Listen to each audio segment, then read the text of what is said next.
తెలుగు రాష్ట్రాలతో పాటు కర్ణాటకకు కూడా శుభవార్త. మూడు రాష్ట్రాల మధ్య చిరకాలంగా ఆవిష్కృతంగా ఉన్న జల వివాదాలపై కొత్త ఆశలు చిగురించాయి. కృష్ణా, తుంగభద్ర నదుల జలాల పంపిణీకి సంబంధించి ఒక చారిత్రాత్మక ఘట్టం ఆవిష్కృతమైంది. కేంద్ర జలశక్తి మంత్రి సిఆర్ పాటిల్ సమక్షంలో జరిగిన ముగ్గురు ముఖ్యమంత్రుల భేటీ కీలక పరిణామంగా నిలిచింది. Telangana CM Revanth Reddy, AP CM Chandrababu Naidu, Karnataka CM DK Shivakumar ఒకే వేదికపైకి వచ్చారు. తుంగభద్ర డ్యాం కొత్త స్పిల్వే గేట్ల ప్రారంభోత్సవంలో పాల్గొన్నారు. ఇది మూడు రాష్ట్రాల మధ్య సాగునీటి సమస్యలకు పరిష్కారం చూపగలదని అందరూ ఆశిస్తున్నారు.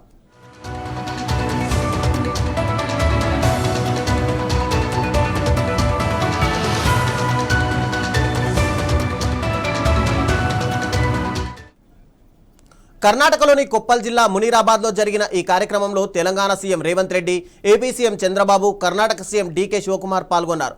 కేంద్ర జలశక్తి మంత్రి సిఆర్ పాటిల్ సమక్షంలో వీరు తుంగభద్ర డ్యాం కొత్త స్పిల్వే గేట్లను ప్రారంభించారు. తుంగభద్ర గేట్ల పునరుద్ధరణ పనులు చరిత్రలో నిలిచిపోతాయని తెలంగాణ సీఎం రేవంత్ రెడ్డి అన్నారు. పాలమూరు వలసల సమస్య తనకు తెలుసని, మూడు రాష్ట్రాల కరువు జిల్లాలకు ఇది పరిష్కారం చూపబోతుందని వివరించారు. నీళ్లు మాకు రావడం లేదు, తుంగభద్రలో మారడం కావచ్చు, నీళ్ల తరలింపులో ఉన్న సమస్యలు ఈ రోజు ఆ సమస్యలకు శాశ్వత పరిష్కారం చూపించాలి. ప్రాంతంలో ఉన్న ఆర్డిఎస్ లక్షలాది మంది రైతులకు మేలు తీసుకెళ్లడం జరిగింది. శివకుమార్ గారి సూచన మేరకు కోసం ముందుకు వేసి కలిసి చెయ్యాలి అని ఈ రోజు ఒక నిర్ణయం తీసుకున్నాం. ఖచ్చితంగా చరిత్రలో ఈ రోజు సువర్ణ అక్షరాలతో లిఖించబో.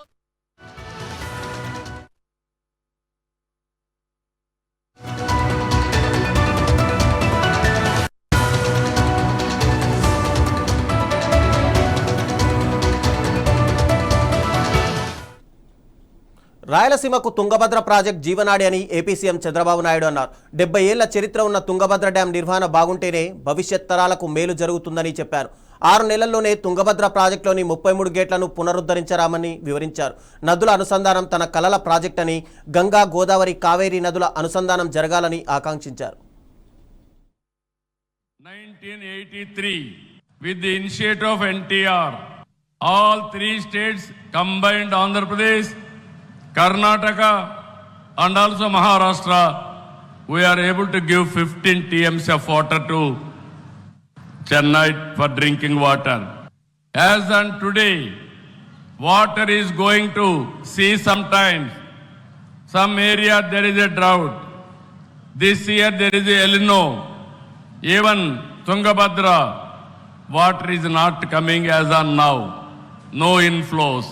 Even Almaty also is not filling inflows now. This is the problem.